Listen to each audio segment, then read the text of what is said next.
Приветствую всех, дорогие друзья! На связи, как всегда, Недомайнер и моя скромная таверна. На сегодняшний день стало известно, что Crytek уже работает над патчами своего детища Crysis Remastered. Тем временем в Fortnite стартовало событие от Marvel, а уже в конце месяца появится новый сезон в Call of Duty Warzone. Обо всех актуальных игровых новостях я расскажу вам прямо сейчас. Но перед этим не забудьте подписаться на мой канал и нажать на колокольчик. И давайте начнем с Crysis. Уже через пару дней после релиза игры разработчики из студии Crytek объявили, что выпустили патч для ремастера Crysis на Xbox One. Авторы исправили проблемы с изображением, которые вызывал рейтрейсинг и HDR. По словам самих разработчиков, на других платформах обновления выйдут уже очень скоро. Кроме того, авторы намекают на возможное появление неких новых функций, которых не было на старте Crysis. Столь быстрый выпуск патча скорее всего связан с тем, что на Xbox One X ремастер Crysis вышел в неиграбельном состоянии. А вот версия для PS4 Pro работала намного стабильнее, но до сих пор не лишена проблем. А тем временем мы можем снова влезть в шкуру крутого Сэма благодаря выходу Serious Sam 4 на PC. И по такому случаю Devolver Digital опубликовала релизный трейлер игры, который, как всегда, получился у них на отлично. В Serious Sam 4 человечество ждет новая битва с инопланетными захватчиками. Орды Ментала распространяются по всему миру, уничтожая остатки цивилизации. Но армия обороны Земли и лично крутой Сэм постараются дать агрессорам отпор. Игра представляет собой приквел приквела серии о герое. Но разработчики обещают куда больший уровень хаоса, 100-тысячные армии монстров и массу оружия, которое предстоит использовать крутому Сэму. А вот премьера Serious Sam 4 на консолях состоится только в следующем году. А вместе с выходом обновления версии 14.2 в королевской битве Fortnite появился временный режим Marvel Захват. В ходе битвы за Nexus игрокам предстоит захватить остров, играя на стороне сил добра или зла. В новеньком событии игрокам всей командой нужно перемещаться вместе со штормовым щитом и захватывать форпосты на пути его движения. Разработчики же отмечают, что в этом режиме буря опаснее, чем обычно, а захватывая и удерживая форпосты, игроки зарабатывают очки. Саму же борьбу за захват острова геймеры начинают со случайно выбранной способностью, но по ходу сражения на поле боя будут падать кометы со способностями разных видов. А поиграть в новое событие вы можете уже прямо сейчас, чего нельзя сказать про новый сезон Call of Duty. На днях Activision представила кинематографический трейлер 6-го сезона Call of Duty Modern Warfare и Warzone, который посвящен запуску подземки в Верданске.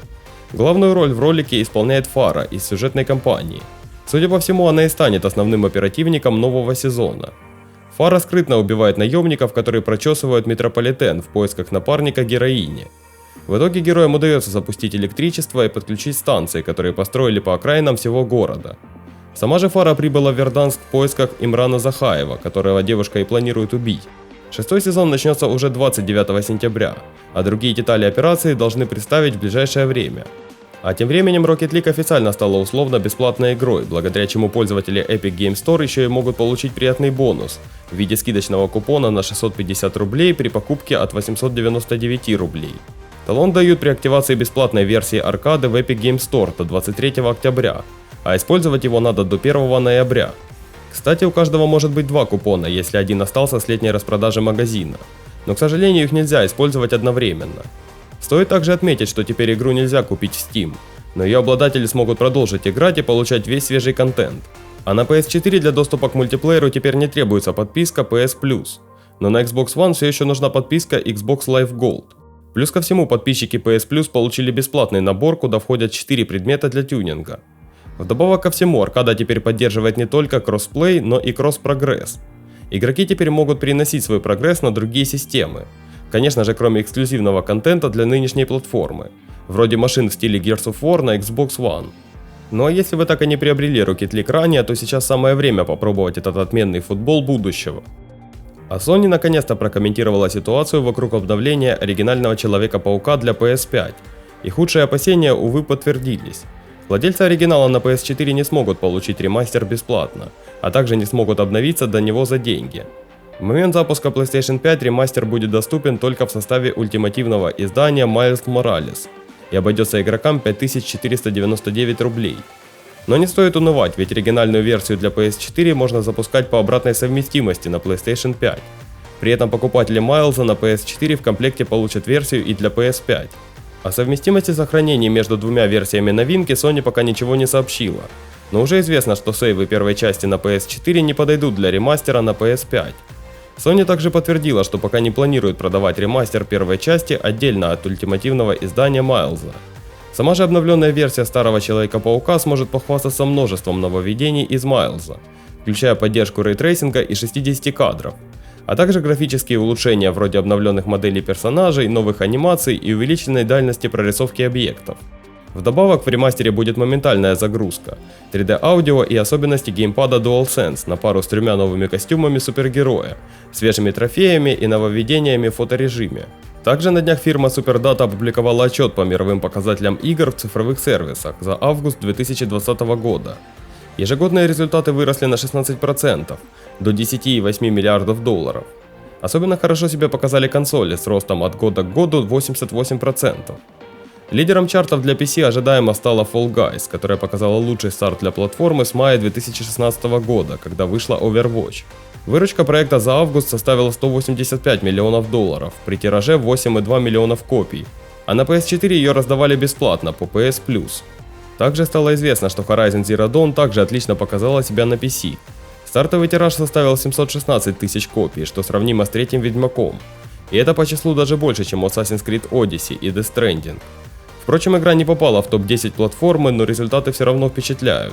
А вот ежемесячная выручка Fortnite на консолях и PC выросла на 76%, сумев компенсировать падение на 62% от мобильных версий после удаления игры из App Store и Google Play. И тем временем тактический многопользовательский шутер от первого лица Squad наконец-то вышел из раннего доступа Steam. Разработка игры длилась целых 6 лет, а в раннем доступе релиз состоялся еще в далеком декабре 2015 года. Одновременно с выходом из раннего доступа игра получила крупное обновление с улучшениями и исправлениями ошибок. А до 30 сентября Squad можно купить со скидкой 25% за скромные 749 рублей. Также недавно Limited Run Games объявила, что в продажу поступит носибельный шлем Думгая из оригинального Doom. Цена такого шлема составит всего $140, но в компании отмечают, что по всему миру будет доступно лишь 4000 носибельных шлемов. А помимо самого шлема в коллекционный набор войдут значок в виде дискеты с логотипом Doom и принт с классическим артом с обложкой культового шутера.